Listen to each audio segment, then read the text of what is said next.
నమస్కారం. మన social post ఛానల్కి రకరకాల లెటర్స్ వస్తున్నాయండి న్యాయ సలహాల గురించి. ఇటీవల కాలంలోనే అనంతపురం నుండి మహాలక్ష్మి గారు అనే ఒక మహిళ ఉత్తరం రాయడం జరిగింది న్యాయ సలహా కోసం. ఆవిడ ఏమని అడుగుతున్నారంటే న్యాయ సలహా, మేడం నేను నా భర్తకు రెండవ భార్యను, నాకు 2 సంతానం ఉన్నారు. నా భర్తకు మొదటి భార్య కూడా ఉన్నారు, ఆమెకి 2 సంతానం ఉన్నారు. ఇటీవల కరోనా పీరియడ్లో మా వారు హఠాత్తుగా మరణించారండి. ఆయన చనిపోయిన తర్వాత చాలా ప్రాపర్టీస్ ఉన్నాయని చెప్పేసేసి మాకు తెలిసింది. మేము విచారిస్తే వీలునామా రాయకుండా నా భర్త గతించారని మాకు తెలిసిందండి. మరి నాకు నా పిల్లలకు ఆస్తిలో వాటా వస్తుందా రాదా తెలియజెప్పండి అని చెప్పేసేసి మహాలక్ష్మి గారు అడుగుతున్నారు. ఓకేనండి, ఇది చాలామంది ప్రేక్షకులకు అవేర్నెస్ కలిగేటటువంటి క్వశ్చన్ అండి.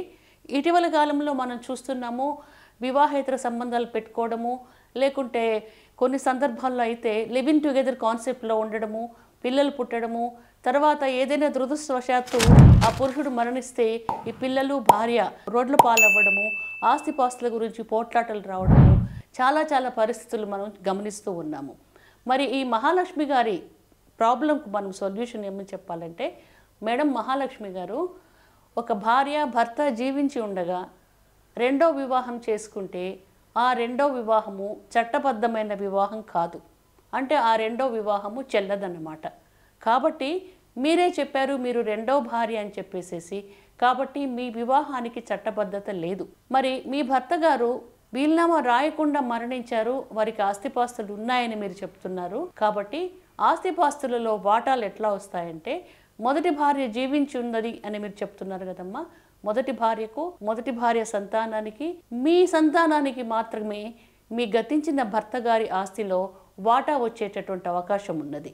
మీ వివాహము చట్టబద్ధమైన వివాహం కాదు కాబట్టి మీకు వారి ఆస్తిలో వాటా వచ్చే క్వశ్చన్ లేనే లేదండి. అందుకే మనం చాలామంది మహిళలకు మనం చెబుతూ ఉంటామండి, రెండో వివాహం చేసుకుంటే ఆ రెండో వివాహం చెల్లదు.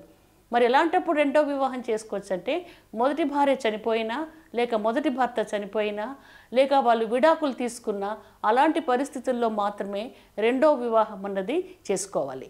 ఇంకొకటి, మీ కేసులో ఆ మొదటి భార్య లేకుండా ఉంటే, ఆవిడ చనిపోయినా లేకుంటే ఆవిడ నుండి మీ భర్త గారు విడాకులు తీసుకున్నా ఆవిడకు ఆస్తిలో వాటా రాదండి, ఆవిడ సంతానానికి మాత్రమే వస్తుంది.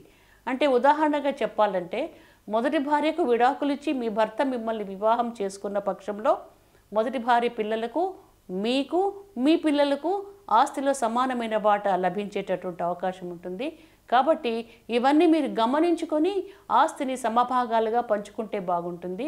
ఆస్తి వ్యవహారాల గురించి మీరు కోర్టులను ఆశ్రయిస్తే అక్కడ మొదటి భార్య ఎవరు, రెండో భార్య ఎవరు, ఎవరిది చెల్లే వివాహము, ఎవరిది చెల్లకూడని వివాహము అని చెప్పేసేసి చాలా గందరగోళమైన పరిస్థితులు ఏర్పడతాయి.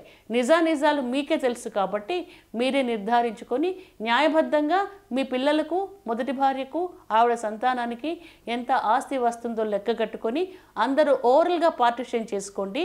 ఒకవేళ ఓరల్ పార్టిషన్ కుదరని పక్షంలో మీరు కోర్టును ఆశ్రయించి పార్టిషన్ సూట్ వేసుకుంటే సమాన భాగాలుగా ఆస్తి విభజింపబడి మీ పిల్లల వాటా మీకు వస్తుంది.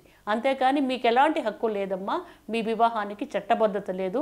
పైగా ఎవరైనా ఇంతకుముందు కేసులు పెడితే ఇది క్రిమినల్ కేసు కింద అవుతుంది. ఐపీసీ సెక్షన్స్ ప్రకారము ఒక భార్య ఒక భర్త బతికి ఉండగా విడాకులు తీసుకోకుండా రెండో వివాహం చేసుకుంటే దానికి శిక్ష పడేటటువంటి అవకాశం ఉంటుంది.